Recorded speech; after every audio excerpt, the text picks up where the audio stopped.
So what we're going to cover today is what campaign type and structure is ideal to start your e-commerce journey with in Google Ads.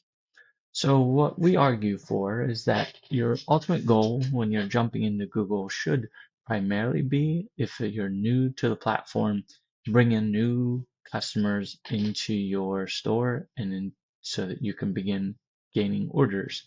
So the, there's four primary campaign types that can be launched in Google, including search, demand gen, which encompasses display, as well as some YouTube marketing features, shopping, or PMAX. So each of those have different strengths. And what we argue for to start is that we like to start and recommend starting using shopping ads. Shopping ads are ideal because they tend to go after new customers more so than returning customers. And we'll show you that here inside of a live account, how we kind of see that come to reality as well. And they give you better controls over your keywords that you're showing for and let you see a little bit under the hood as far as what the algorithm might be targeting. They also allow for manual bidding. So if you're just getting started until you get 20 or 30 conversions, you really can't use automated bidding. And so you will want to be able to see what you're showing up for to make sure it's relevant based on the products you're showing until the algorithm can start to learn who you are and who you're going after. So in this account, one thing to note, this is a profit-based conversion value or ROAS. So this is how much we've made after accounting for gross margin and shipping cost. So think of it as we made 15 cents for every dollar that we marketed. That's in platform though, which is different than company performance overall. But what we really want to highlight here is down here, what you can see is these are new customers. These are returning customers. This is a server-side tracking solution. So the accuracy of what's shown is pretty as accurate as it can be. And so what you'll see is in this campaign, we had about 155 visitors, 63 were returning. So about 40% of the customers are returning. So this is a shopping campaign. So it does go after more new customers than returning, but it still, like any campaign, can go after returning customers.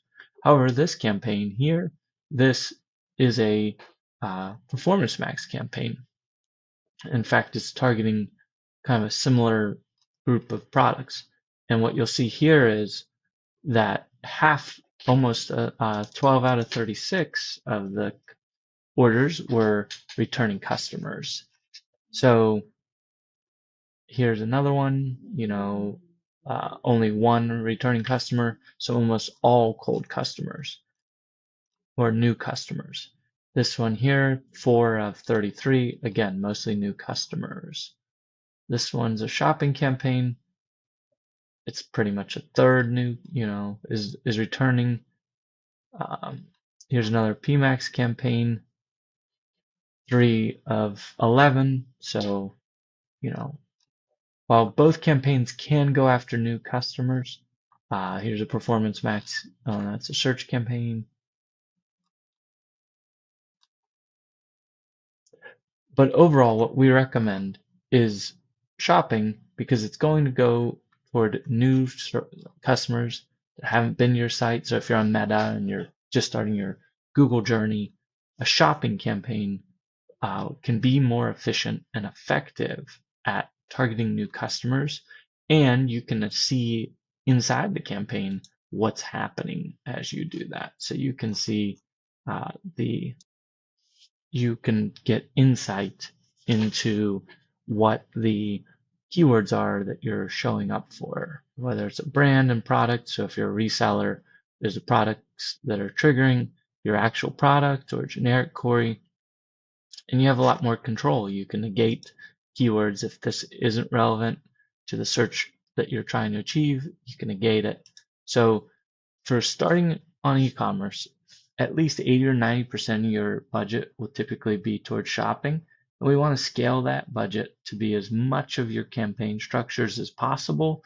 As volume increases and you get significant traffic, you can also do a branded search campaign if you want. I don't always think you need to, because ultimately, if someone's found you, they know you exist, and they want to purchase from you, they're going to click your ad. They may not have come to you if you didn't create the ad, but at the same time, they probably would have once they kind of know who you are. So, branded campaigns are not a bad strategy, but most of your budget should go towards shopping.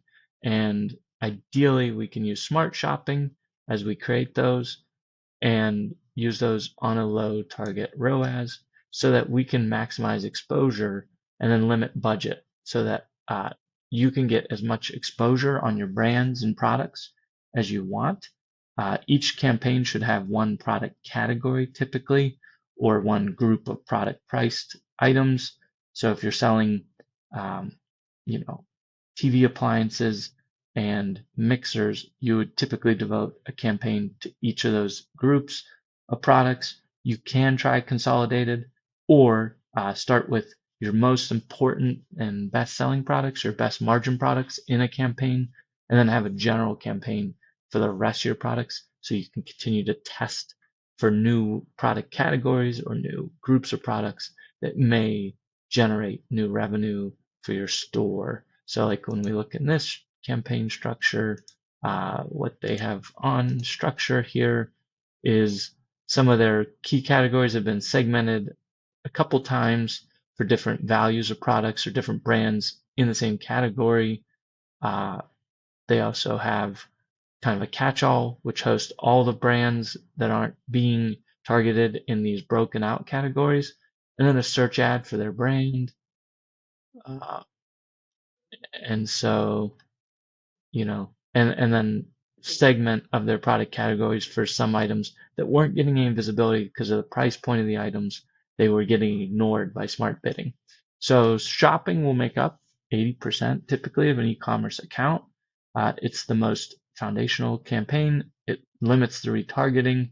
And if you want to try PMAX down the road, you can. Just know if you raise the ROAS target, it can often go after your existing customers. And so you would see your store doesn't grow, you just stagnate, and you're actually paying money for people who would have came to you to buy the item they would have anyways. So that's our suggestions for new account structures. Start with shopping, 80% of your budget, and then or as much of your budget as you can. Start with one campaign with all brands, or break out your known best products, especially if they're in a related group, into a brand, and then have a catch-all campaign. In the link below here, there'll be a simple sheet to show these typical structures that we use for a starting account, and you can always leave your comments below.